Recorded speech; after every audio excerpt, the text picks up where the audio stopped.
Hello guys, today class 10th science chemistry we will discuss about some important topics of chapters metal or non-metals related board examination most important questions. So first question is alloy and amalgam. Most important question है student ये आपके board examination के लिए. alloy and amalgam क्या होते हैं? Name the alloy used for welding electric wires together. यानी कि इसमें पूछा गया है क्वेश्चन में नेम द एलॉय, उस उपधातु का नाम बताइए, उस मिश्र धातु का नाम उस मिश्र धातु का नाम बताइए, मिक्स मेटल का नाम बताइए, एलॉय का नाम बताइए जो कि यूज़ की जाती है, उपयोग की जाती है फॉर वेल्डिंग इलेक्ट्रिक वायर्स, यानी कि इलेक्ट्रिक वायर्स वेल्डिंग में यूज़ की जाती है एक दूसरे के साथ. व्हाट आर इट्स कॉन्स्टिट्यूएंट्स, और ये एलॉय किससे मिलकर बनी होती है. So according to the question answer should be there. An alloy is a homogeneous mixture. Alloy जो होती है मिश्र धातु, यानी कि एलॉय को कहते हैं आप हिंदी में मिश्र धातु. जब दो या दो से अधिक धातुएं आपस में मिलाई जाती हैं, टू और more than two metals are mix together, it is known as the alloy form. So an alloy is a homogeneous mixture. Alloy क्या होती है? एक होमोजीनियस मिक्सचर होती है. होमोजीनियस मिक्सचर उसको कह सकते हैं एक ऐसा मिश्रण, एक ऐसा मिक्सचर जिसमें आप क्या देखते हैं, समांगी मिश्रण होता है. समांगी का मतलब जो चीज़ें आसानी से डिजोल्व हो जाएं, खुल जाएं, वो एक न्यू फॉर्म में ट्रांसफर हो जाएं, ये कहलाता है आपका होमोजीनियस मिक्सचर. ऑफ टू और मोर मेटल्स ऑफ अ मेटल और एंड अ नॉन मेटल. जब एक मेटल से नॉन मेटल रिएक्ट करती है और एक न्यू फॉर्म में ट्रांसफर हो जाती है, जिसे हम होमोजीनियस मिक्सचर कह सकते हैं, और यही आपकी होती है alloy. Mixed in molten state, और इसे मोल्टन स्टेट में क्या किया जाता है, मिक्स किया जाता है, यानी कि रिजिड स्टेट में. Amalgam is an alloy of a metal with mercury. Amalgam क्या होता है? अमलगम के बारे में पूछा, पहले मेटल को डिस्क्राइब कर दिया मैंने यहाँ पर. अब बात आती है अमलगम क्या होता है. Amalgam is an alloy of a metal with mercury. जब अमलगम क्या है कि एलॉय ऑफ मेटल, मेटल्स का एक एलॉय फॉर्म होता है, और अगर किसी एलॉय को आप मरकरी के साथ रिएक्ट करा दें तो जो न्यू फॉर्म आती है वही आपका कहलाता है amalgam. Shoulder is a alloy used for the welding of electric wires. यहाँ पर सोल्डर जो होता है एक एलॉय जानी जाती है, जिसका इस्तेमाल हम किस में करते हैं, इसका उपयोग हम इलेक्ट्रिक वायर वेल्डिंग में करते हैं. Tin and lead. टिन का सिंबल होता है यहाँ पे स्टेनस, इसको कहते हैं टिन एंड लेड, पी भी होता है. Or its constituent. ये क्या होते हैं? इसके कॉन्स्टिट्यूएंट पार्टिकल्स होते हैं, किसके? इस एलॉय के, जो वेल्डिंग में यूज होती है. Next question student, name the constituents of the following alloys. नीचे दी गई कुछ एलॉयज हैं, इनके आपको कॉन्स्टिट्यूएंट्स लिखने हैं, यानी कि एलॉय का मतलब ही यही होता है कि कॉन्स्टिट्यूएंट होना. यानी कि एलॉय किससे मिलकर बनी होती है? एलॉय दो या दो से अधिक मेटल से मिलकर बनी होती है. यहाँ पर आपको पूछा है कि इनके कॉन्स्टिट्यूएंट, किन एलॉयज के कॉन्स्टिट्यूएंट बताने हैं, आपको उनके पार्ट्स बताने हैं. ब्रास का बताना है, स्टेनलेस स्टील किससे मिलकर बनी होती है, ब्रॉन्ज मेटल किससे मिलकर बनी होती है. तो अगर बात करें यहाँ पे ब्रास की, ब्रास को हिंदी में पीतल कहते हैं, और आप डेली यूजुअल लाइफ में इसको देखते ही हैं. तो ब्रास क्या होता है? पीतल होती है. और ये इसका कॉन्स्टिट्यूएंट क्या होता है, यानी कि किससे मिलकर बनने वाली एलॉय है. यहाँ पर तीनों ही क्या है? एलॉय है. ब्रास भी, स्टेनलेस स्टील भी और ब्रॉन्ज भी. तो ब्रास किसका कॉन्स्टिट्यूएंट है? ब्रास का कॉन्स्टिट्यूएंट है यहाँ पर कॉपर एंड जिंक. कॉपर का सिंबल होता है Cu और जिंक का होता है आपका Zn. तो स्टूडेंट गाइज, अगर यहाँ पर पूछा जाए कि कॉपर और जिंक मिलकर किस न्यू एलॉय का फॉर्मेशन करती है, तो एलॉय होता है आपका ब्रास. यानी कि पीतल किन दो धातुओं से मिलकर बनी है? तांबा और जिंक से मिलकर बनी है. नेक्स्ट आपकी जो एलॉय है वो है स्टेनलेस स्टील. स्टेनलेस स्टील आपने देखा भी होगा, जो वेपन्स होते हैं, वेपन्स हुआ आपका, डेली यूजुअल टूल्स हुआ, जैसे सीजर हुआ, उस पर लिखा हुआ है, अगर वो बेस्ट क्वालिटी की होती है स्टेनलेस स्टील, सीजर पे आपने ज़्यादातर लिखा हुआ देखा होगा. तो यहाँ पर स्टेनलेस स्टील को जानना बहुत इंपॉर्टेंट हो जाता है स्टूडेंट. जैसे आयरन, कार्बन, निकल और क्रोमियम. तो ये चार जो मेटल्स होती हैं, ये चारों मेटल्स मिलकर क्या न्यू फॉर्मेशन करती है? स्टेनलेस स्टील को बनाती हैं. तो ये क्या हुई? एक एलॉय हुई. और एलॉय का मतलब होता है जब दो या दो से अधिक मेटल्स और नॉन मेटल आ सकती है. तो कार्बन क्या हो गया यहाँ पे? एक नॉन मेटल हो गया. जबकि तीन यहाँ पर क्या यूज होती है? Mixture of the metals use होता है.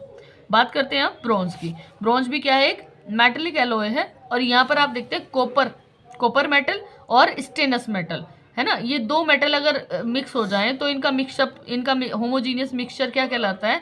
ब्रॉन्ज मेटल का फॉर्मेशन देता है.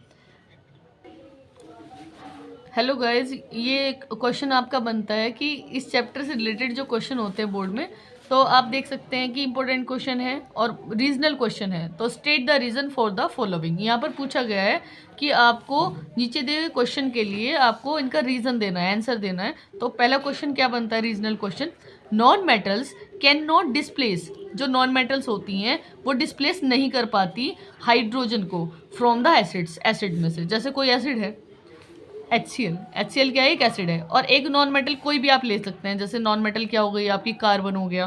तो ये क्या, ये नॉन मेटल की बात हो रही है, ये नॉन मेटल यानी कि कार्बन क्या है, एक नॉन मेटल है, और एसिड क्या है आपका HCl। तो अगर किसी नॉन मेटल को किसी एसिड के साथ रिएक्ट कराएं तो ये कभी भी इसमें से एसिड में से जो हाइड्रोजन प्रेजेंट है इसको इससे रिमूव नहीं कर पाती। तो यही आपका क्वेश्चन बन जाता है यहाँ पर। अब आंसर क्या है, non metals are electron acceptors. Non metals क्या होते हैं, इलेक्ट्रॉन एक्सेप्टर होते हैं, सभी को पता है, इसलिए नेगेटिव चार्ज होती है नॉन मेटल्स। क्योंकि जो इलेक्ट्रॉन को क्या करता है, एक्सेप्ट करता है, वही क्या कहलाता है, इलेक्ट्रॉन रीच होता है, और वही नॉन मेटल कहलाता है। They cannot supply electrons, so to convert H plus ion to H2, that is gas. इसी वजह से they cannot supply electron, so to convert H plus ion, इसी वजह से किसी भी एसिड में से वो क्या नहीं कर सकते, इलेक्ट्रॉन को कंडक्ट नहीं कर सकते, H plus ion की फॉर्मेशन नहीं दे सकते या डिस्प्लेस नहीं कर सकते। सो स्टूडेंट, यहाँ पर आपने देखा है कि क्वेश्चन पूछा गया था कि क्यों एक नॉन मेटल किसी एसिड में से हाइड्रोजन को रिमूव नहीं कर पाती। तो आंसर बनता है क्योंकि नॉन मेटल जो होती हैं वो क्या करते हैं, इलेक्ट्रॉन को अपनी ओर खींचती हैं। इसी वजह से they can not supply electron, और इसी वजह से वो इलेक्ट्रॉन को सप्लाई नहीं कर पाती, यानी कि अपने अंदर से नहीं कर पाती। So to convert H plus ion, जिससे H प्लस आयन वो क्या कर सके, कन्वर्ट कर सकें, H प्लस आयन में उसे कन्वर्ट कर सकें टू H2 से H प्लस आयन में कन्वर्ट कर सकें। अब नेक्स्ट क्वेश्चन बनता है, hydrogen is not a metal.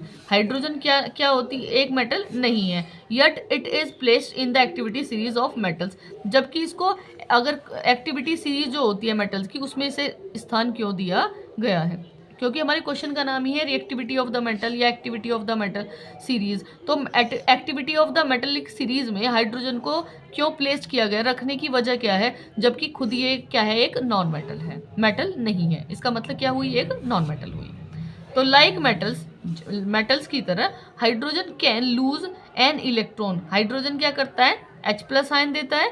इसका मतलब यही हो जाता है कि ये आसानी से हाइड्रोजन को, इलेक्ट्रॉन को लूज करके H प्लस आयन ये पॉजिटिव हो जाता है to form H plus ions, ताकि जिससे क्या बन जाए, H प्लस आयन क्या हो जाए, क्रिएट हो जाए। इसी कारण ये क्या होती है, H प्लस आयन देता है, और H प्लस आयन देने की टेंडेंसी क्या कहलाती है, मेटेलिक कैरेक्टर। और इसी वजह, यही मुख्य कारण हो जाता है यहाँ पर, यही मेन रीज़न हो जाता है कि हाइड्रोजन को एक्टिविटी सीरीज में इसलिए रखा गया है कि भले ही ये क्या है, एक नॉन मेटल है, क्योंकि ये क्या करती है, इसमें एक पावर होती है, इसमें एक शक्ति पाई जाती है, क्या, H प्लस आयन क्रिएट करने की, यानी कि इलेक्ट्रॉन को क्या करने की, अपने अंदर से निकालने की। इस वजह से पॉजिटिव हो जाते हैं, और जो पॉजिटिव हो जाता है वही क्या बनाता है, पॉजिटिव आयन। और पॉजिटिव आयन किसका कैरेक्टर माना जाता है, मेटल्स का, इसलिए इसको मेटेलिक सीरीज में रखा जाता है। Third question, aluminium is more reactive than iron. Aluminium metal जो होती है, सिंबल होता है Al। Aluminium metal iron metal से ज़्यादा रिएक्टिव मेटल मानी जाती है, yet it's corrosion is less than of iron. जबकि अगर इसका कोरोजन नेचर देखें, कोरोजिव नेचर देखें, कौन सी मेटल का, एल्यूमिनियम का, is less than of iron, वो आयरन से कम होता है, यानी कि कम कोरेटिव होती है, और जबकि आयरन आपकी हाईली कोरेटिव होती है। तो क्या रीज़न है स्टूडेंट यहाँ पर, aluminium react with oxygen in atmosphere. जब भी एल्यूमिनियम एटमोसफियर में प्रेजेंट ऑक्सीजन के साथ रिएक्शन करती है, and forms a strong protective layer of oxide, और क्या बना देती है, एक प्रोटेक्टिव लेयर ऑफ ऑक्साइड बनाती है, कौन सी metal, aluminium. Al plus O2 is equal to Al2O3। तो ये बन जाता है आपका strong oxide of aluminium metal, जिसका नाम है aluminium oxide, which protects the metal, जिसका काम क्या होता है, मेटल को प्रोटेक्ट करना। ये मेटल को प्रोटेक्ट करने का काम करता है Al2O3 फ्रॉम फर्दर कोरोजन, जिससे फिर से कोरोजन लगता ही नहीं है। इसलिए क्या है, एल्यूमिनियम एक मोर रिएक्टिव मेटल है, क्योंकि आप इसका दूसरा भी आंसर दे सकते हैं, क्योंकि मेटेलिक सीरीज में एल्यूमिनियम आयरन से ऊपर है, इसलिए क्या है, एक रिएक्टिव मेटल है, मोर रिएक्टिव मेटल है than the comparison of the iron. क्योंकि इसको प्लेस दिया गया है किससे ऊपर, above the iron. That's why student आप यहाँ देख रहे हैं कि मैंने आपके लिए इम्पोर्टेंट नोट्स आपके लिए सेलेक्ट किए हैं और सेल्फ मेड हैं ये नोट्स, तो आप इन्हें ज़्यादा से ज़्यादा देखें और शेयर एंड सब्सक्राइब करें। Thank you for watching.